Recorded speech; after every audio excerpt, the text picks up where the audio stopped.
Hello, good afternoon student. Today we are discuss about the structure of the sperm or spermatozoon. Right? दोनों word का meaning same है. Either it is sperm or you can call spermatozoon. Right?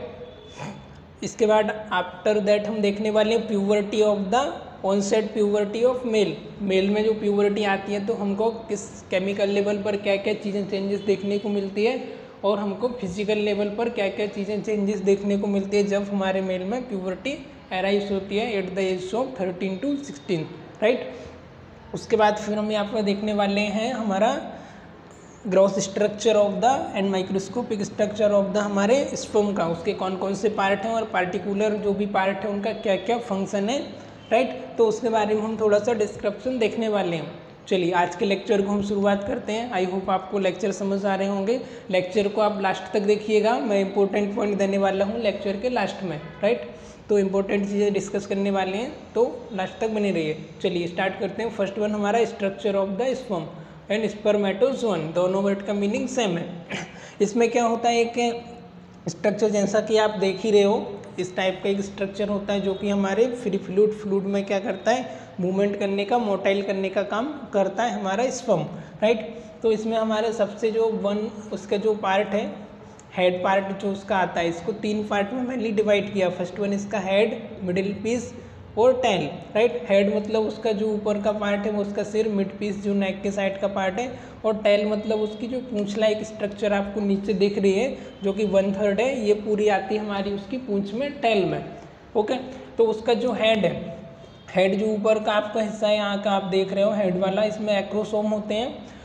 Right. Acrosome इसमें present होते हैं और ये हमारा इसमें डाइजेस्टिव एंजाइम भी कंटेंट होते हैं. साथ ही साथ एक्रोसोम होता है, डाइजेस्टिव एंजाइम होता है और इसका मेन फंक्शन होता है पेनिट्रेट करने का और स्पर्म के साथ हमारे सीमन के साथ कांटेक्ट करने का. राइट. जब हमारी इजैकुलेशन होता है ड्यूरिंग हमारा सेक्सुअल इंटरकोर्स तो वेजाइनम जैसे इजैकुलेशन होता है तो ये क्या करता है हमारा स्पर्म हमारे सीमन के साथ उसको पेनिट्रेट करने का और उससे के साथ कांटेक्ट करने का काम करता है उसका हेड.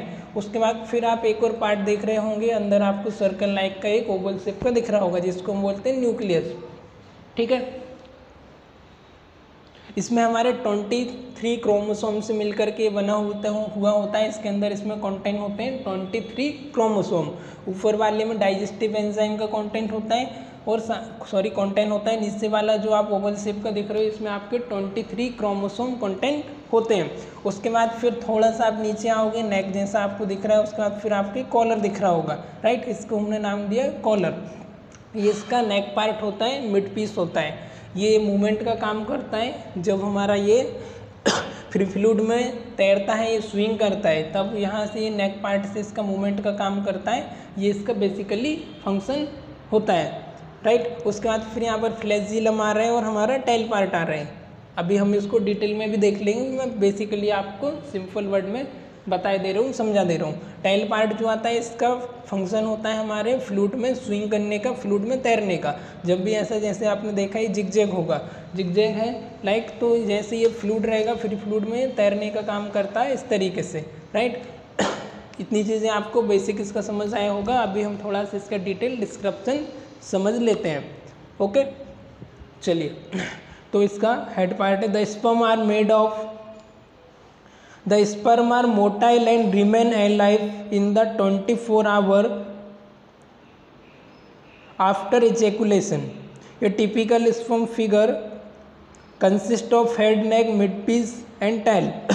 जो हमारा स्पर्म होता है वो हमारे आफ्टर इजैकुलेशन के बाद जैसे ही हमारा सेक्सुअल इंटरकोर्स होता है हमारे फीमेल पार्टनर के साथ उसके बाद ही हमारा जो रिप्रोडक्टिव ट्रैक होता है वेजाइना होता है. इसमें इसका 24 आवर तक ये अलाइव रहता है. 24 आवर तक 48 to 24 आवर अलाइव रहता है. वहाँ पर ये जिंदा रहता है. उसके बाद ये फर्दर मूवमेंट करता है कहाँ हमारा बायलैटरल जो हमारी गोनेट्स जस्ट मिनट बायलैटरल जो हमारी ये ओवेरीज होती हैं वहाँ पर ये मूव करने का काम करता है. उसके पहले ये 24 to 48 आवर कहाँ पर रहता है जो हमारा फीमेल का रिप्रोडक्टिव ट्रैक है वेजाइनल जो ट्रैक है कैनाल उसमें ये अलाइव रहता है. ठीक है.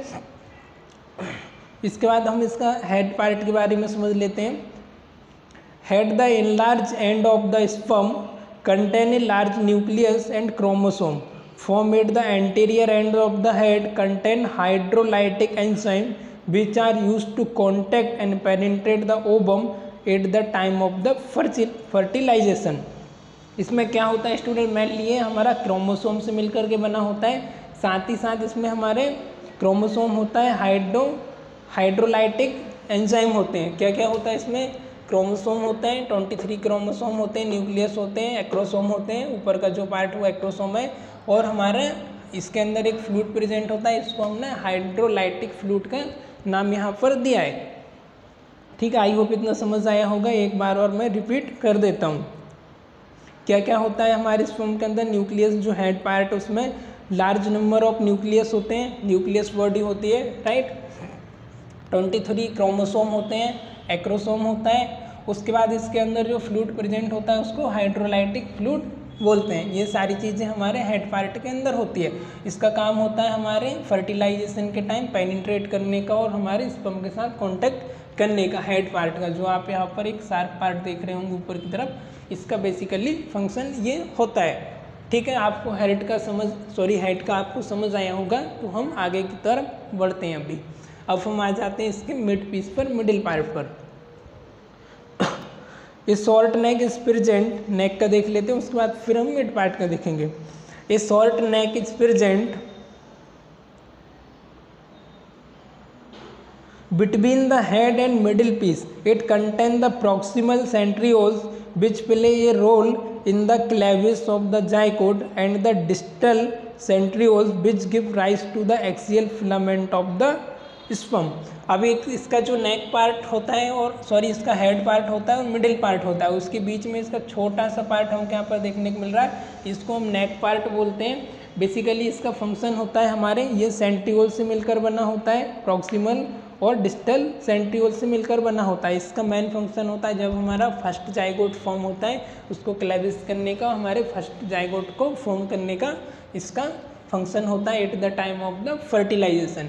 फिर हम नीचे की तरफ आते हैं, थोड़ा सा मिड में एक स्ट्रक्चर देखते हैं, कॉलर स्ट्रक्चर हमने देखा है ना, मिड पीस में एक कॉलर आता है। तो अभी हम इसके बारे में समझ लेते हैं, what is the mid piece and what is function of this, right. Middle piece contain the mitochondria coiled around the axial filament.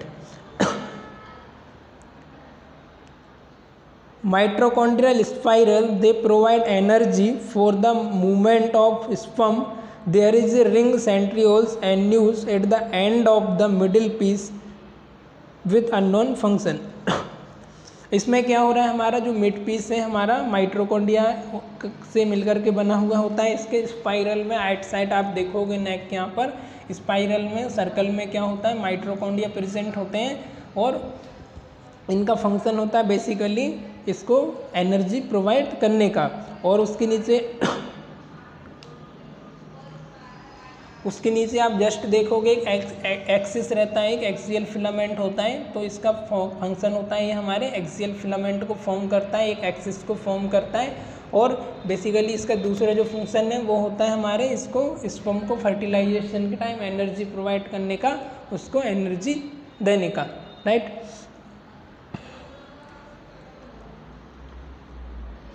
The provide energy for the movement of the sperm. There is a ring centrioles and news the end of the middle piece with unknown function. उसके थोड़े से नीचे आप देखोगे middle piece के and में एक आपको रिंग लाइक स्ट्रक्चर दिखेगा, उसका फंक्शन अननोन यहाँ पर दिखाया हुआ, उसका फंक्शन नहीं पता है। बाकी का जो ऊपर का हमने बताया इसका एनर्जी प्रोवाइड करने का इसका फंक्शन होता है at the time of motile, right. ये यहाँ से ऐसा जिग-जैग मूवमेंट करता है। आप वीडियोस देखोगे ऑनलाइन उसमें आपको चीज़ें समझ आएंगी। चलिए ये तो हो गया हमारे मिडिल पीस की बात। उसके बाद फिर हम लास्ट वन आता है हमारा एंड पार्ट होता है जो कि हमारा लार्जेस्ट पार्ट होता है हमारे as comparison to the head part. इसके बारे में हम समझ लेते हैं कि बेसिकली इसका फंक्शन क्या होता है, ये किस चीज़ से मिल करके बना हुआ होता है। Okay, the tail several time longer than the head. जो टेल होती है वो सेवरल टाइम लॉन्गर होती है as comparison to head. Help the sperm to swing about in the fluid medium. The main piece of tail has an axial filament surrounded by the thin layer of cytoplasm while the small terminal end piece consists of the necked filament. Right, इसकी जो tail होती है इसका function होता है swing करने का, fluid movement में, फ्लूइड मीडियम में स्विंग करने का इसका फंक्शन होता है जिगजैग, जैसा कि मैंने पहले भी बताया है। और इसका जो मिडिल यहाँ का अपर पार्ट है उसके जस्ट हमारा एंड पार्ट से थोड़ा सा ऊपर जो पार्ट है वो हमारे फिलामेंट का बना हुआ होता है। राइट, उसके बाद का जो हमारा एंड और उसका टर्मिनल पार्ट आता है वो हमारा नेक फिलामेंट का बना हुआ होता है। सॉरी, जो ऊपर का है ये साइटोप्लाज्म का बना हुआ होता है, इतना जो है ये साइटोप्लाज्म का, उसके नीचे का आप जस्ट देखोगे बिल्कुल का टर्मिनल पार्ट ये हमारा नेक्ड फिलामेंट से मिलकर के बना हुआ होता है। और बेसिकली इसका फंक्शन होता है फ्लूइड मीडियम में स्विंग करने का, तैरने का, है ना। इतनी चीज़ें आपको समझ आई होंगी। चलिए इसको मैं रफ कर देता हूँ, हम आगे की ओर बढ़ते हैं अभी।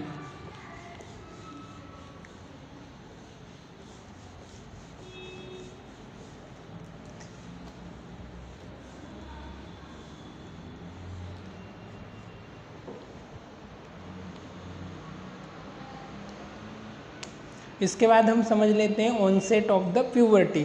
तब प्यूबर्टी आती है तब हमको उस कंडीशन में हमारी क्या क्या हमको केमिकल लेवल पर चेंजेस देखने को मिलते हैं, क्या क्या हमको फिजिकल लेवल पर, हार्मोनल लेवल पर और फिजिकल लेवल पर हमको हमारी ह्यूमन बॉडी में चेंजेस देखने को मिलते हैं, और क्या क्या सेक्सुअल कैरेक्टर ड्यूरिंग डेवलप होते हैं, है ना। इतनी चीज़ें हमारा हो गया, स्ट्रक्चर हमने समझ लिया। आई होप आपको सारी चीज़ें समझ आई होंगी। कोई डाउट हो तो आप मैसेज कर सकते हो। उसके बाद onset of the puberty, at the time of puberty क्या क्या हमको चेंजेस देखने को मिलते हैं ह्यूमन बॉडी में। Puberty in human male is attained between the 13 to 16th year of the age when the reproductive organ start functioning. Hormone testosterone play an important role in the set of puberty. Puberty जो हमारी आती है ये as यहाँ पर दिया गया है भाई आपको 13 से 16, 13 से 16 साल की एज में मेल में आपको प्यूबर्टी देखने को मिलती है। और इसमें बेसिकली फंक्शन होता है हमारे प्यूबर्टी को परफॉर्म करने में हमारे टेस्टोस्टेरोन हार्मोन का, जो कि हमारे हाइपोथैलेमस से कंट्रोल होता है। Hypothalamus secret gonadotropin releasing hormone. Hypothalamus जो होता है वो हमारे गोनेडोट्रोपिन रिलीजिंग हार्मोन को सीक्रेट करता है। राइट, इसका हम अभी स्ट्रक्चर के माध्यम से पूरा डिटेल में समझेंगे कि स्टेप बाय स्टेप किस तरीके से इसका एक प्रोसेस होता है ना। तो बेसिकली भी मैं बता देता हूँ, जैसे कि हमने मेल में देखा कि जो प्यूबर्टी आता है उसका एज हमारा 13 से 16 साल का एज है, और फीमेल का भी हमारा अप्रोक्स यही रहता है 12 से 15। जब भी हमारा ये आता है, हमारा प्यूबर्टी आता है, तो हमारी थोड़ी वॉइस में चेंजेस देखने को मिलते हैं, हमारी बियर्ड ग्रोथ वगैरह देखने को मिलती है, फीमेल में हमारे ब्रेस्ट वगैरह डेवलप हो जाते हैं। ये चीज़ें हमको थोड़ी सी सेक्सुअल कैरेक्टर अर्जेंसी वगैरह आना, है ना, और हमारा स्पर्म वगैरह बनना, सीमन वगैरह बनना मेल में, ये सारी चीज़ें शुरू हो जाती है, पेनिस का इरेक्टाइल वगैरह होना। तो ये सारी चीज़ें हमको eight the time of puberty हमको देखने को मिलती है। और हम जैसे डिफरेंट जेंडर की तरफ भी थोड़ा सा हमको अट्रैक्शन बढ़ने लगता है। तो ये सारी चीज़ें एट द चेंज ऑफ हमको एज हमको 16, 17, 18 के बीच में सारी चीज़ें देखने को, चेंजेस हमको, ग्रोथ हमको देखने को मिलता है। सेक्सुअल कैरेक्टर हो गया, वॉइस वगैरह थोड़ी मैच्योर हो जाती है, तो ये सारी चीज़ें हमको होता है। अब जैसे फीमेल की बात की जाए तो फीमेल में हमारा जो बात आ गई है तो बता देता हूँ। जो हमारा फर्स्ट मेंस्ट्रुअल साइकिल स्टार्ट होता है at the time of puberty, जिसको हम पीरियड जो हमारा फर्स्ट स्टार्ट होता है भाई 15 से 14-15 के इसमें 12-15, उसको हम क्या बोलते हैं, मेनार्की। टर्मिनोलॉजी लिख लो,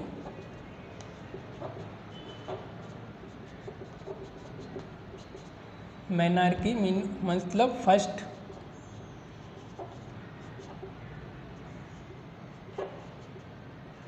फर्स्ट मेंसेस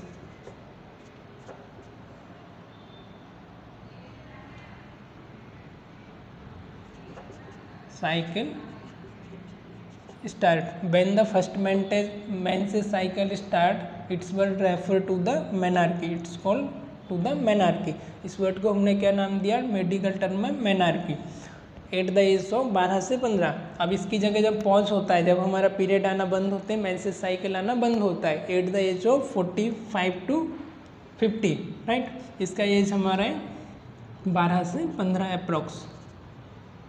ईयर, राइट। उसके बाद फिर मेनोपॉज,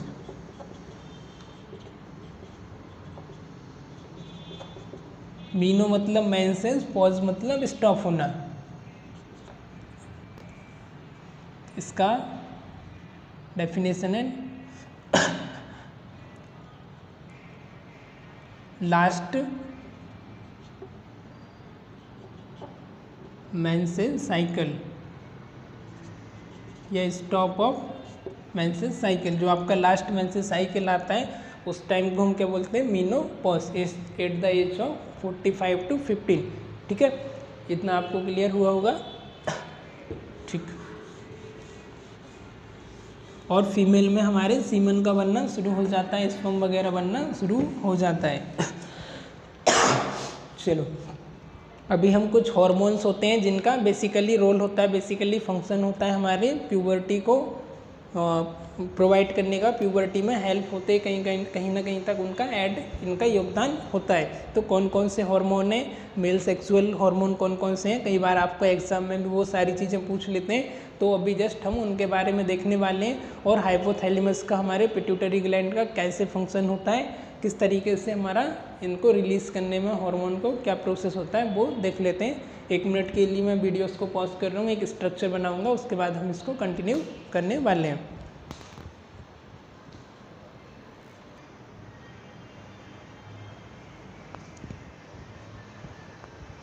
चलिए, तो हम बात कर रहे थे कि हमारा हाइपोथैलेमस और पिट्यूटरी ग्लैंड इसको कैसे हमारे हार्मोन्स को कंट्रोल करती हैं, कौन कौन से हमारे मेल सेक्सुअल ऑर्गन होते हैं जिनका बेसिकली रोल होता है हमारी प्यूबर्टी में और हमारे स्पर्मेटोजेनेसिस की प्रोसेस में, राइट। तो फर्स्ट वन हमने देखा यहाँ पर GnRH, गोनाडोट्रोपिन रिलीजिंग हार्मोन। क्या नाम इसका, गोनाडोट्रोपिन प्रोड्यूसिंग या रिलीजिंग हार्मोन, जो कहाँ से होता है, हमारी हाइपोथैलेमस के न्यूरॉन से कंट्रोल होता है। ठीक है, अब हाइपोथैलेमस क्या करता है, ये हार्मोन को रिलीज करने के लिए हमारी पिट्यूटरी ग्लैंड को मैसेज भेजता है। पिट्यूटरी ग्लैंड स्टिमुलेट होती है, वो अपना फंक्शन करती है। वो कौन सा हार्मोन रिलीज करती है, गोनाडोट्रोप, जिसमें कौन कौन से हमारे हार्मोन आते हैं, LH मतलब ल्यूटिनाइजिंग हार्मोन, FHS मतलब फॉलिकल स्टिमुलेटिंग हार्मोन। ओके, उसके बाद जो हमारी एंटीरियर पिट्यूटरी ग्लैंड होती है, वहाँ से रिलीज होता है। फिर उसके कुछ रिसेप्टर होते हैं, पार्टिकुलरली जो भी हार्मोन होता है उनके एक रिसेप्टर होते हैं, तो वही उसको रिसीव करते हैं। रिसीव करने के बाद वो क्या करते हैं, हमने प्रीवियस स्ट्रक्चर में भी समझा था कि जो हमारा टेस्टिस का स्ट्रक्चर होता है वहाँ पर वो उसको हम भेज देते हैं, ठीक है, LH और FHS हार्मोन को।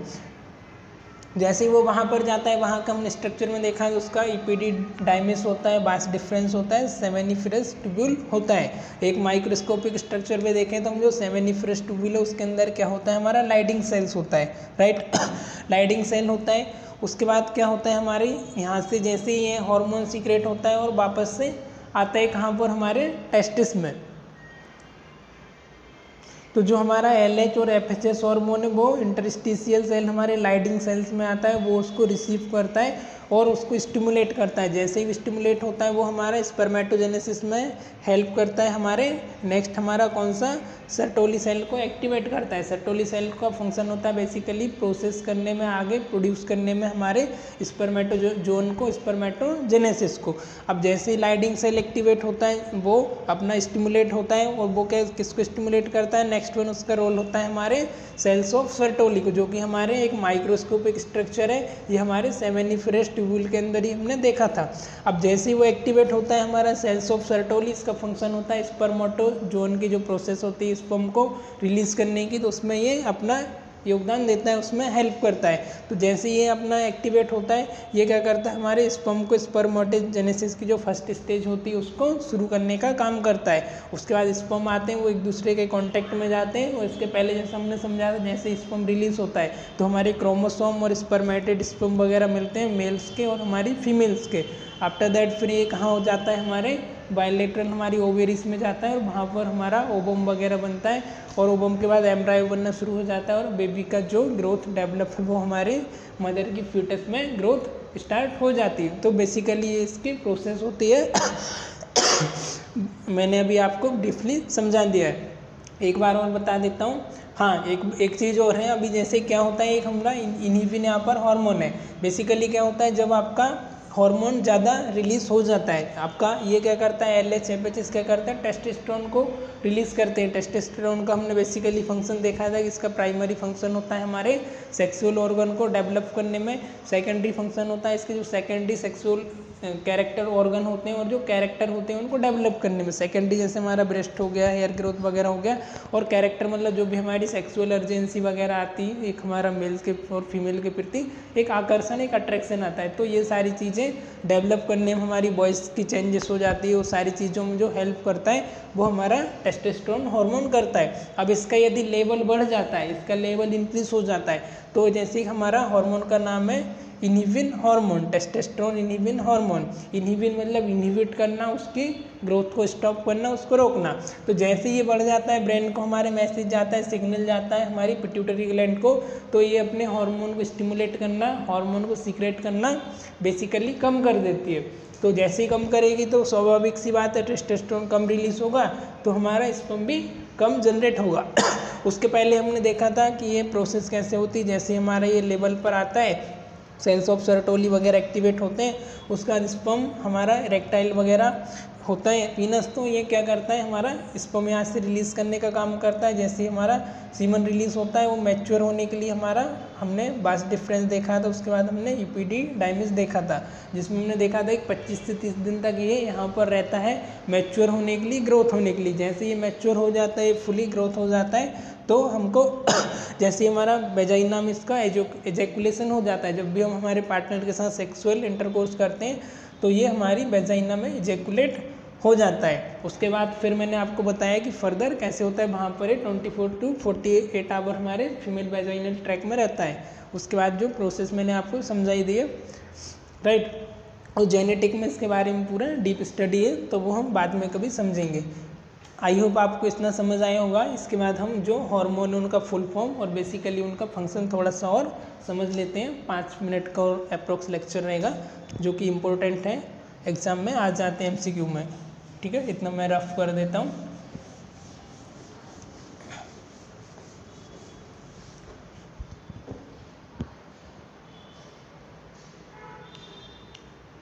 फर्स्ट वन हमारा था GnRH।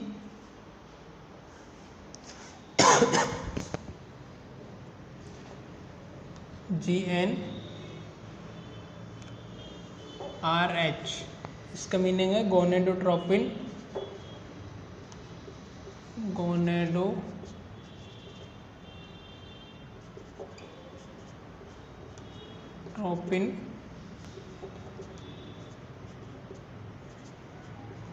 Releasing hormone.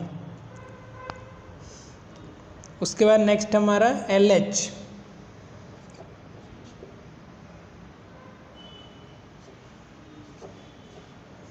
Luteinizing hormone.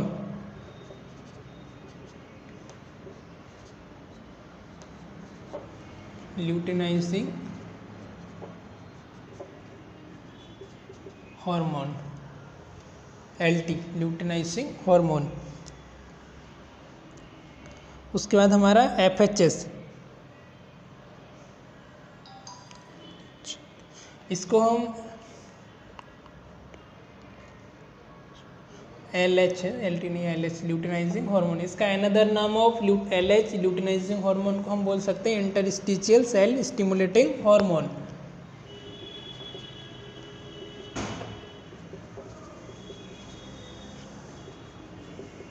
Interstitial cell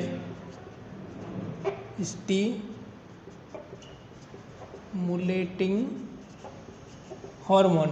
क्या है इसका another name of the LH luteinizing hormone का अनदर नेम है, अदर नेम है इंटरस्टिशियल सेल स्टिमुलेटिंग हार्मोन। ये इंटरस्टिशियल सेल को, लाइडिंग सेल को स्टिमुलेट करता है। उसके बाद आता है हमारा FHS, फॉलिकल स्टिमुलेटिंग हार्मोन।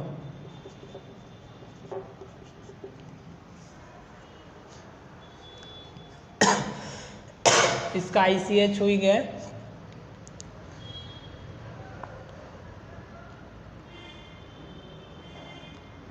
उसके बाद टेस्टोस्टेरोन,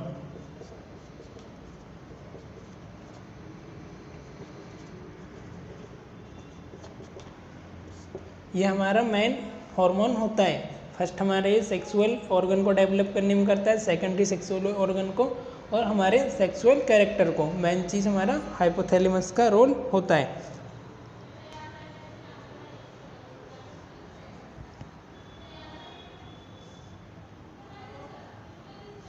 ठीक है, आई होप इतना समझ आया होगा।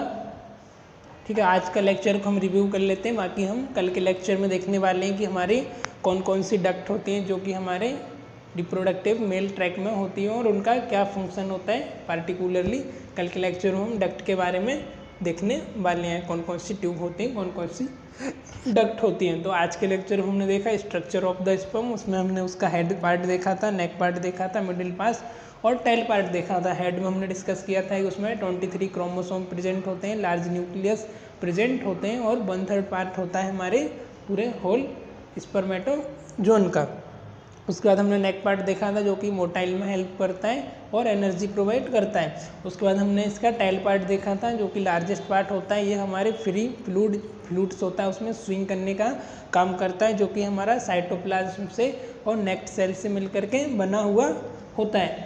जो हमारा नेक पार्ट है उसमें हमारे क्रोमोसोम होते हैं जिसका हमने कॉलर नाम दिया था, क्रोमोसोम वगैरह माइटोकॉन्ड्रिया प्रेजेंट होते हैं। ये सारी चीज़ें हमने इसके स्ट्रक्चर में डिस्कस की थी, है ना। हेड पार्ट होता है वो पेनिट्रेट काम करता है और कांटेक्ट करने का काम करता है एक्रोसोम, जो जहाँ पर हमने उसका नाम दिया था।